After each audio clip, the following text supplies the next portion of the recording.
La premisa que te voy a dar es algo en la que muchos estamos de acuerdo. Y es que en la historia de Overlord, los guardianes, las Pléyades y todo aquel que venga de Nazarick, incluso el mismo Ainz-Urgon, son los malos.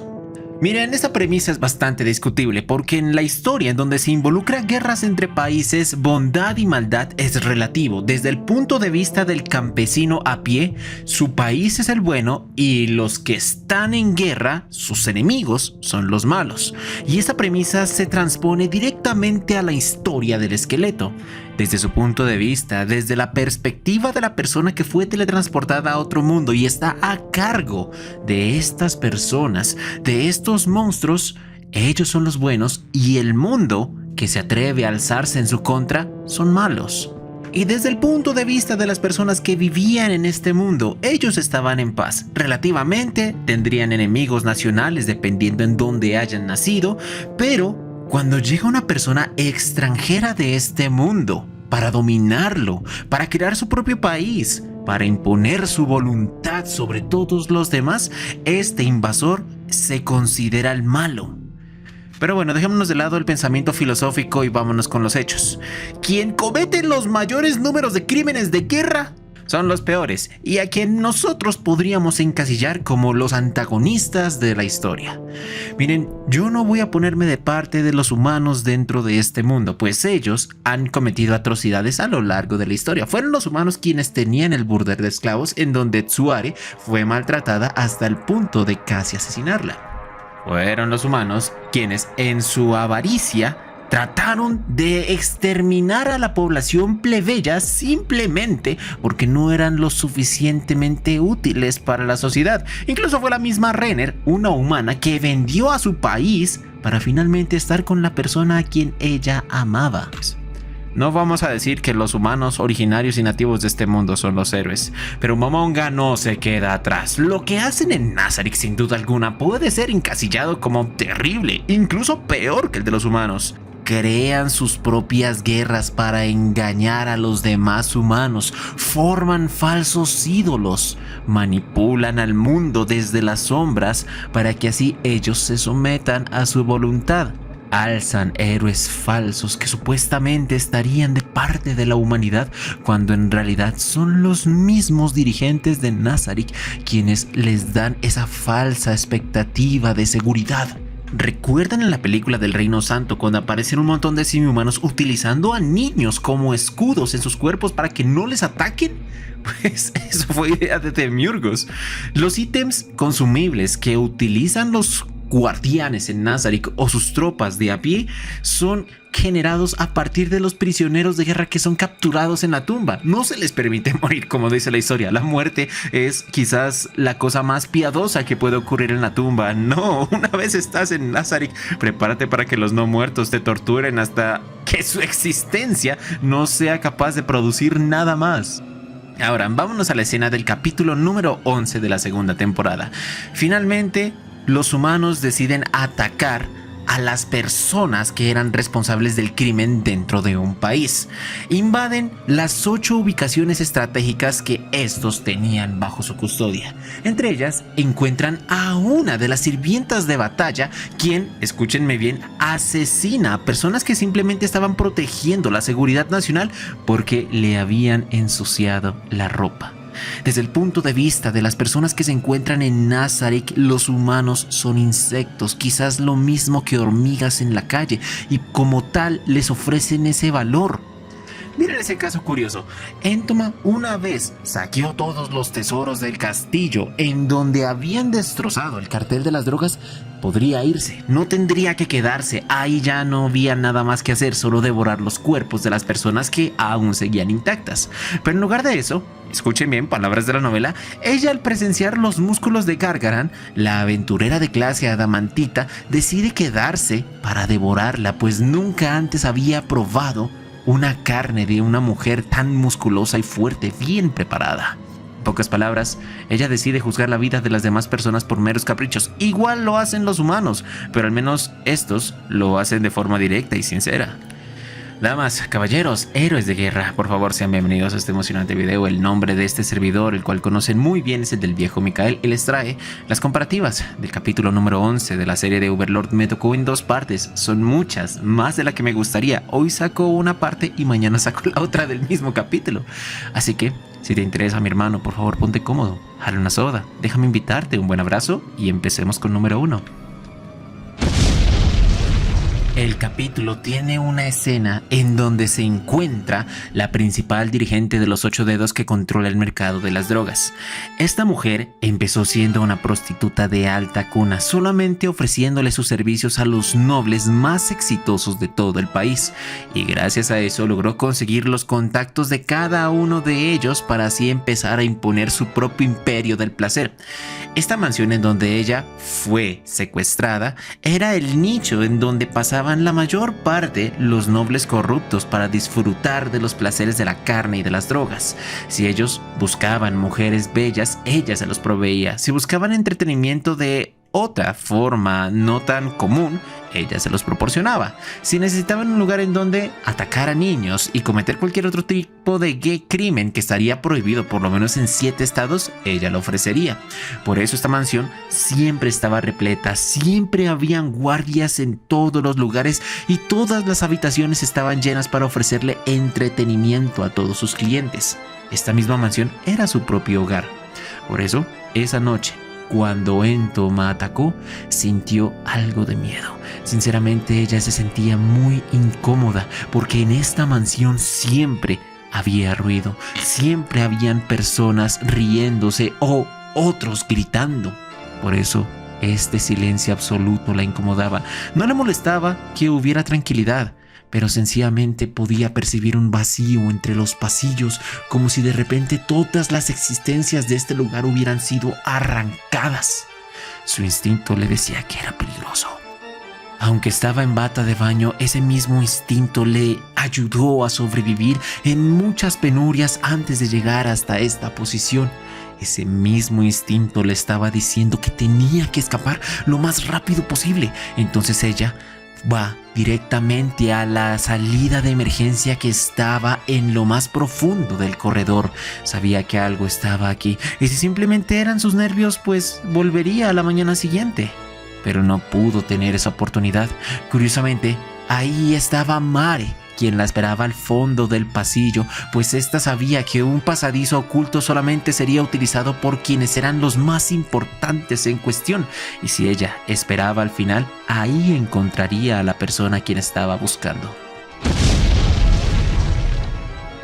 Número 2.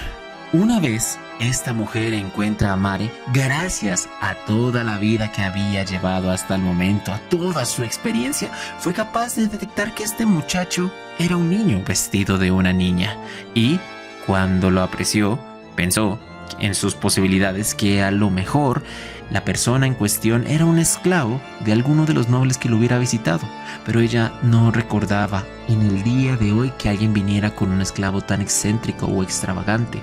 Sinceramente, un elfo de piel oscura con ojos heterocromáticos sería muy fácil de poder diferenciar.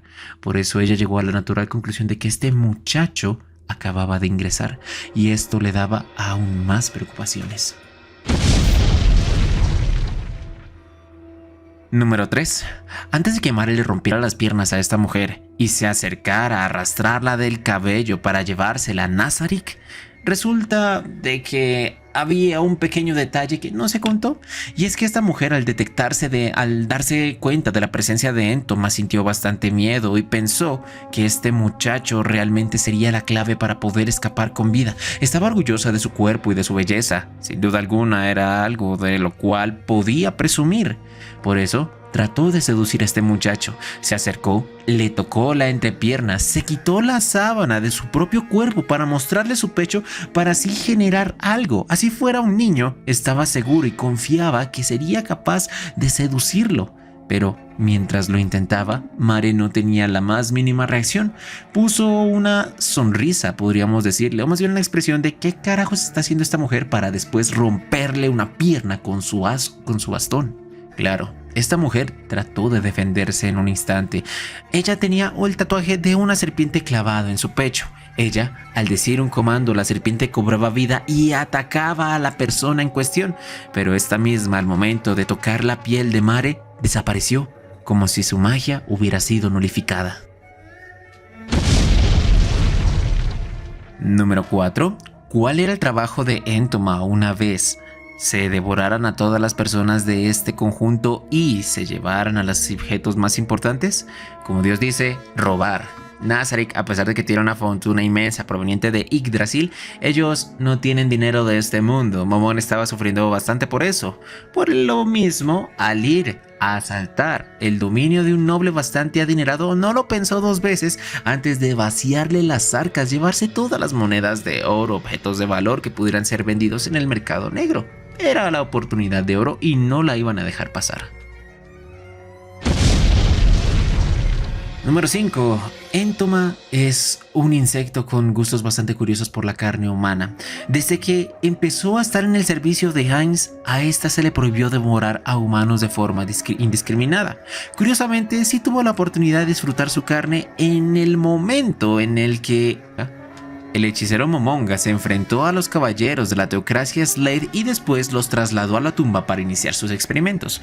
Hubo uno de ellos, una de las ovejas que llamaba Demiurgos y que Heinz en este punto de la historia sigue confundiendo como quimeras, que falleció debido al extremo estrés que estaba generando esta tortura. Al morir, no pudo ser revivido con la magia de resurrección y el cuerpo se le permitió a Entoma para que ella pudiera saciar su apetito. Desde ese punto recordó y desarrolló unos gustos bastante peculiares.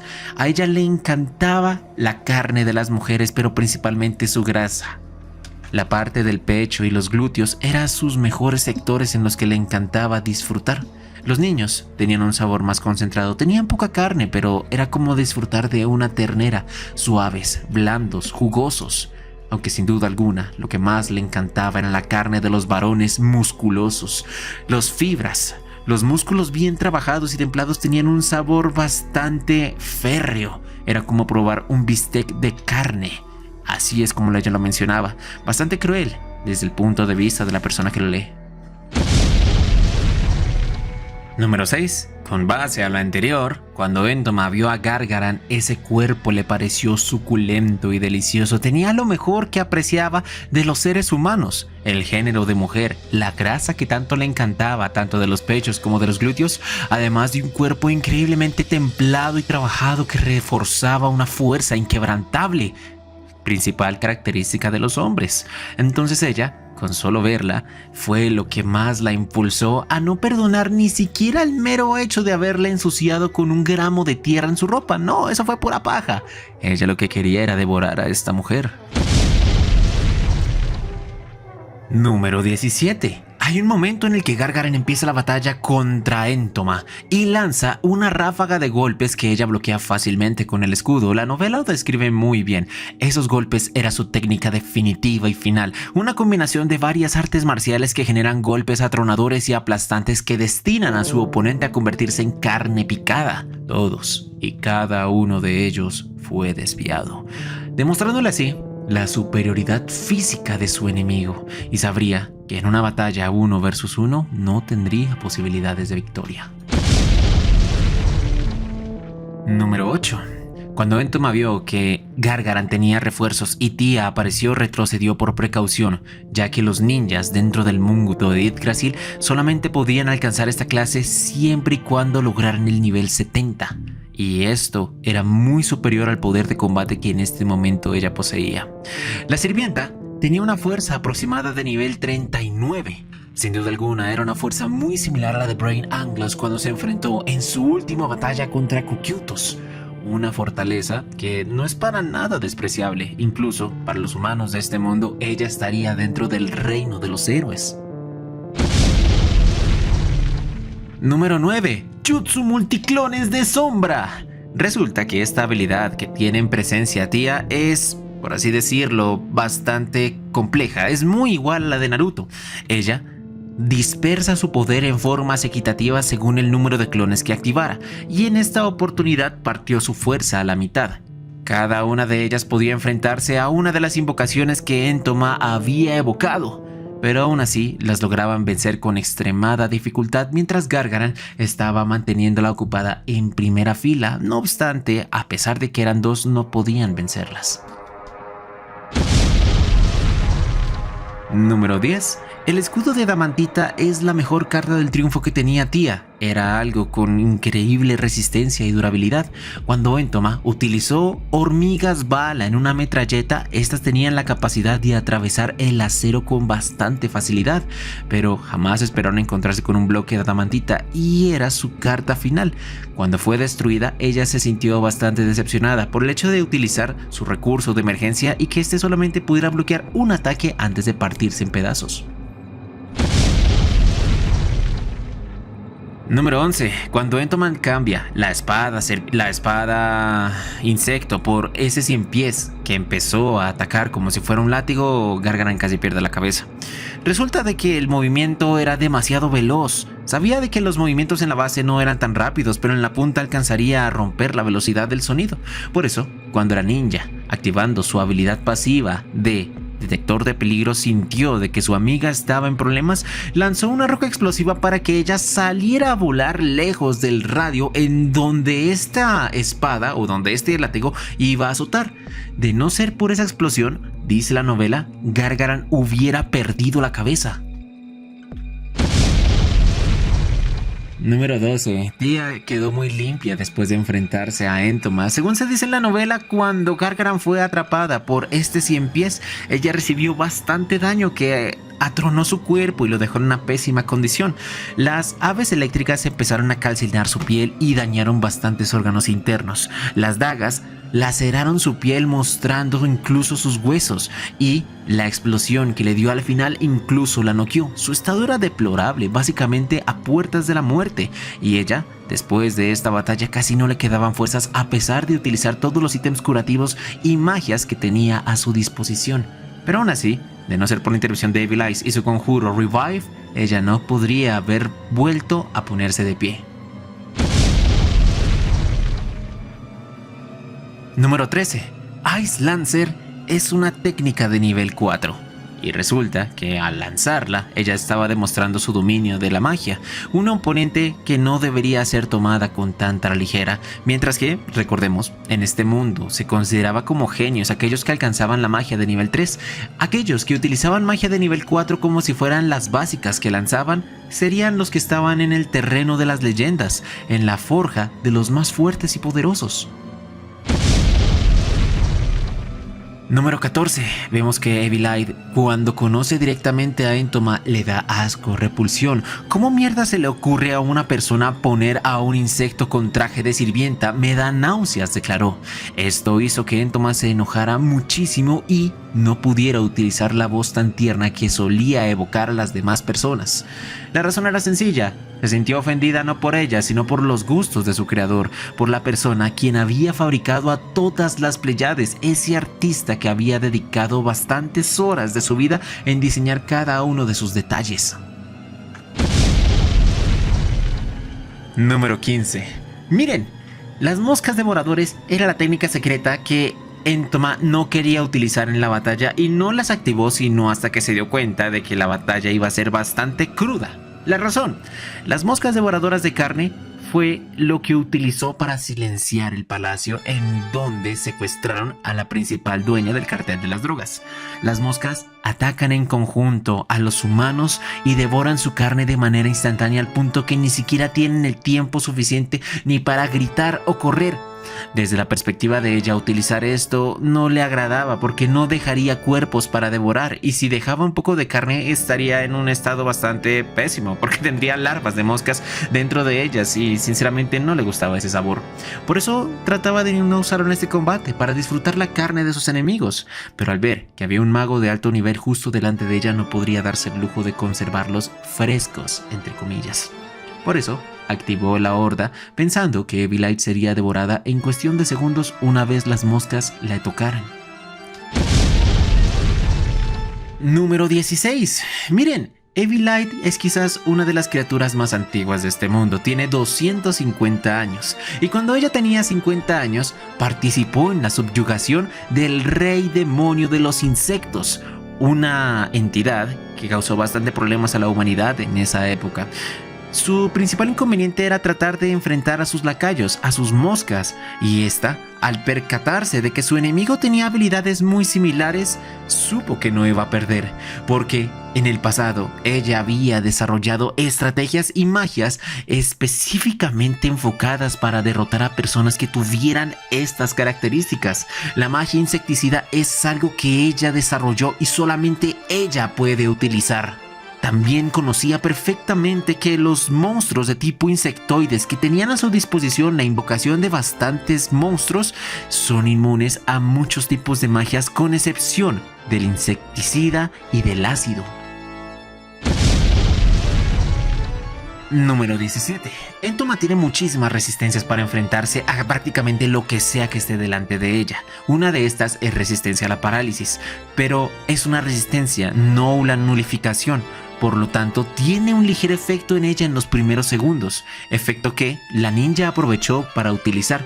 Cuando activó parálisis inmediata, ella se quedó quieta, solamente podría ser inmovilizada a lo mucho 1 o 2 segundos, pero esto sería tiempo suficiente para que Gargaran le asestara un golpe crítico en su cabeza y se la aplastara.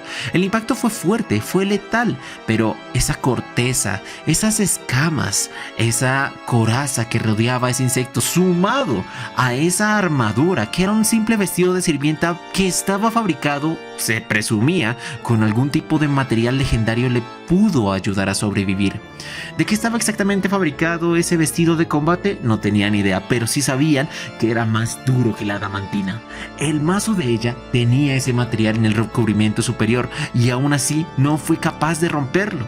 Significa que los materiales están por encima, y si la adamantina es el material más duro del mundo conocido, entonces su fabricación estaba más allá de lo que los humanos podían crear.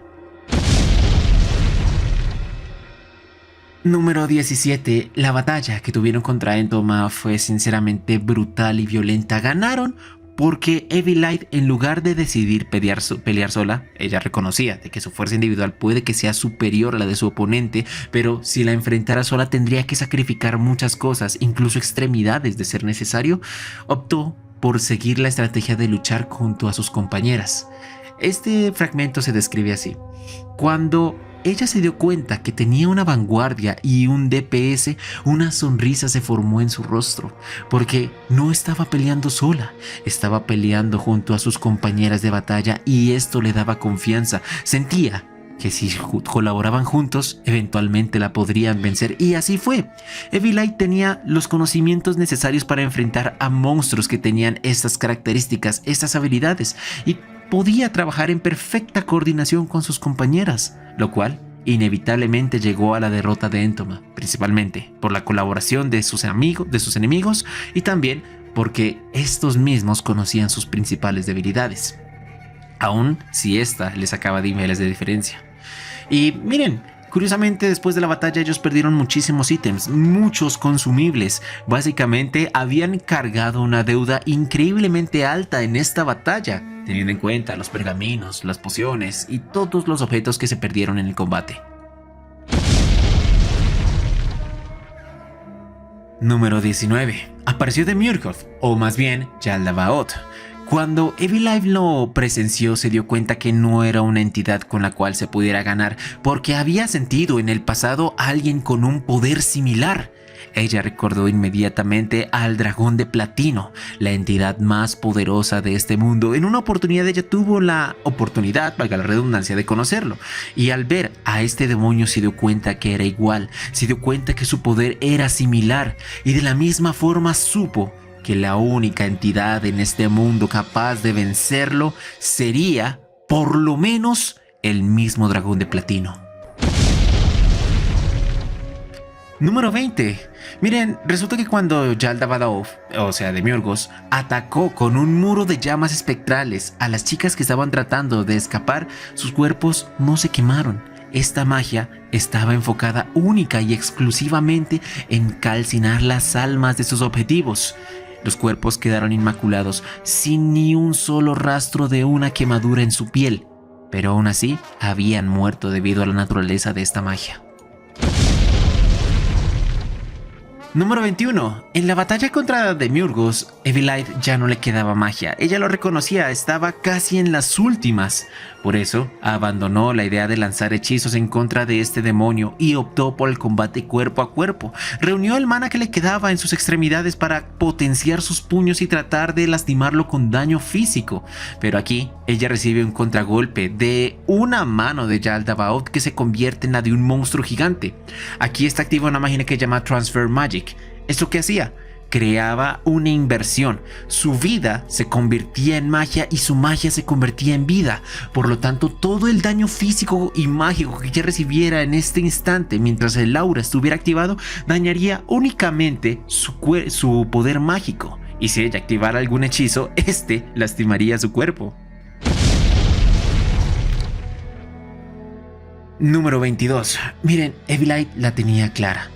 Ella tenía que alejar a este demonio de este sitio de combate para que, cuando lleguen sus aliados, cuando llegue su capitana, esta pudiera utilizar el hechizo de nivel 5 en sus compañeras y activara Revivir. El problema es que para esto, ella tenía que asegurarse de que su capitana no fuera a morir, porque si Yaldabaoth la mataba, todo se acabó. No habría forma de revivirlas y permanecerían muertas para siempre. Por eso, en esta batalla debería intentar llevarse lo más lejos que pudiera a su oponente de los cuerpos para que su capitana los pudiera revivir sin riesgo a que se viera involucrado en el combate. Eso sería lo relacionado del capítulo. Si le gustó, dale like, me gusta, comparte. Este fue tu amigo y buen vecino el viejo Miguel y te deseo una feliz noche, mi rey. Te quiero mucho y nos vemos mañana con la continuación de este mismo capítulo. Adiós.